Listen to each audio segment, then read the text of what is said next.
Tu as l'air essoufflé, Patrick. C'est comme ça que tu aimes le foot, avec un pénalty à la 92e, arrêté, qui permet de garder l'avantage. Comment tu analyses cette rencontre un peu décousue, peut-être? Ouais, après, je pense qu'en première mi-temps, sur 2-3 situations, on doit être capable de faire mieux. Ouais, je leur ai dit qu'ils aiment me voir souffrir, mais que j'étais tellement fier aujourd'hui des valeurs qu'ils sont capables de dégager. Parce que voilà, c'est des garçons du 1er au 17e qui étaient là aujourd'hui, même des garçons qui ne sont pas dans le groupe. Voilà, je voulais les féliciter et énormément de fierté de pouvoir les coacher au quotidien. J'en avais la certitude qu'on allait faire quelque chose ici de grand. Alors ensuite, on a vécu des émotions extraordinaires, même si on pouvait s'en passer de certaines à la fin. Mais voilà, je voulais féliciter aussi nos supporters. Voilà, je pense qu'aujourd'hui, on a senti un 12e homme avec nous. Ils sont venus nombreux. Et je leur avais dit à la causerie qu'on devait être fiers et qu'on devait sortir de ce match la tête haute et de pouvoir aller les remercier. Donc c'est pareil. Voilà, je fais aussi un appel à nos supporters pour le prochain match de suite. Je sais que le club va préparer une offre spéciale par rapport à eux, mais on a besoin d'eux. On a besoin de ce 12e homme à domicile et j'espère qu'ils vont venir nombreux sur le prochain match contre Nîmes. Mais encore merci à eux parce qu'on les a entendus tout le match. Ils ont été fantastiques et je voulais leur donner une mention particulière. Ça a fait la différence? Oui, énormément. Complètement. Sincèrement, j'ai entendu que. Voilà, sincèrement, ça a été extraordinaire et les voir aussi nombreux, ça nous a donné un supplément d'âme supplémentaire.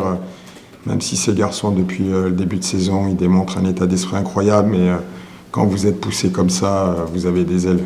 Et ça, c'est important. Bien vu sur la double rentrée, Kodjani et Gueye qui sont impliqués sur le deuxième but. C'était prévu? Non, c'était prévu. On avait comme objectif de pouvoir construire le match. On savait que cette équipe, elle prenait 61% de leurs buts, soit sur le premier quart d'heure, soit sur le dernier quart d'heure. Sur les 31, ils en ont pris 19. Donc je leur avais dit qu'il fallait construire le match. C'était sûrement leur dernière chance de pouvoir être sur le podium.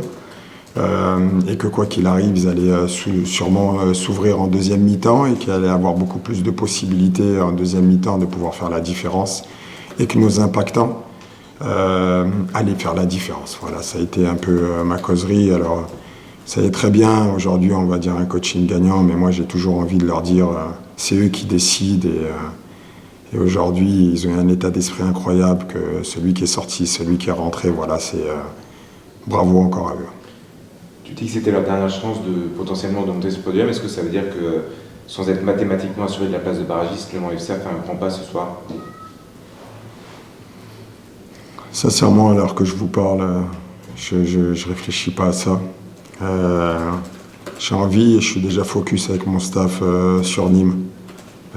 J'ai envie de pouvoir renouer la victoire à domicile. J'ai envie, ça va être un match très compliqué face à une très belle équipe. Je l'ai dit au match aller. Pour moi, c'est pas une équipe qui mérite ce classement parce qu'elle produit du jeu, parce qu'elle a des joueurs de qualité. Donc, ça sera un match encore très compliqué. Et donc il faut de suite, dès lundi, être focus sur ce match et l'entamer de la meilleure des façons pour aller chercher les 3 points. Voilà. Après, il reste 5 finales. Voilà. Et aujourd'hui, on en a passé une, mais 15 points en jeu, c'est énorme. La route est encore très longue. On a failli assister au but de l'année avec la reprise au volley. Ouais. Il est hors jeu, on a du mal. Vous avez eu les images ou pas? Ouais, je les ai vus, mais vous savez très bien, j'aime pas parler de l'arbitrage. Okay. Voilà. Après, ça arrive, on peut se tromper. Voilà. C'était un but fantastique de Rabi. Il a été impliqué aussi sur notre deuxième but. Il fait des courses incroyables. Il a donné un super ballon à Voula. Voilà, je le répète, c'est un collectif. Et aujourd'hui, je veux qu'on parle du Mans FC version 2024-2025 par rapport à un collectif.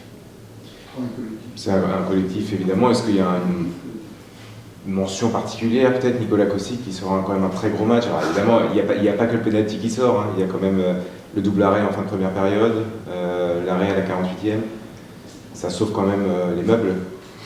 Oui, après, vous savez, vous n'êtes jamais à la merci On s'est fait contrer 2-3 fois parce qu'on veut jouer et souvent, une mauvaise transmission, une mauvaise justesse, on est capable de concéder des occasions. Ça fait partie aussi de notre jeu. Mais on sait que, et je le répète souvent, voilà, on a un très grand gardien, on a aussi un deuxième très grand gardien, voilà, qui est Evan, et un troisième qui est Gus. Je vous le dis souvent, voilà, et il est sur une très bonne période, Nico.